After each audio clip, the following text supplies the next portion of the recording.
आज बनवेल, उद्या बनवेल असं करता करता उन्हाळा संपत आला, पण माझ्याच्याने काही तुमच्याशी आंब्याचा रस बनवून शेअर करणं शक्य झालं नाही.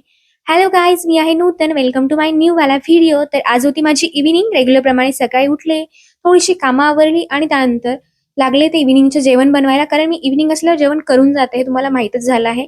तर आज बनवणार होते आंब्याचा रस, म्हणून सोबत चपाती तर हवीच, म्हणून चपातीचं पीठ मळायला घेतलं आणि कणिक जे आहे ते भिजवायला ठेवून दिलं. आणि मग लागले पुढच्या तयारीला, ज्यामध्ये मी आंब्याचा रस बनवायला घेतला. त्याच्यासाठी आंबे स्वच्छ धुवून घेतले, त्याचा गर काढून घेतला आणि मिक्सरमधून आंब्याचा गर, त्यामध्ये साखर आणि थोडंसं मीठ घालून पटकन असा आंब्याचा रस बनवून घेतलेला. आणि त्यानंतर काहीतरी तिखट हवं म्हणून वांग्याची भाजी बनवायला घेतली, जी मी हिरव्या मिरचीचं वाटण घालून बनवलेली. नेक्स्ट व्हिडिओमध्ये मी शेअर करते. अंगापुरता रस्सा अशी वांग्याची भाजी बनवली होती.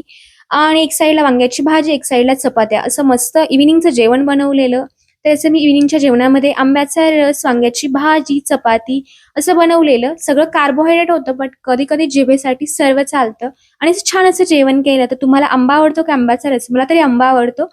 तर भेटूया नेक्स्ट व्हिडिओमध्ये. तोपर्यंत या व्हिडिओला इथंच विराम देते. तुम्ही छान-छान खा आणि खूप सारी काळजी घ्या. बाय.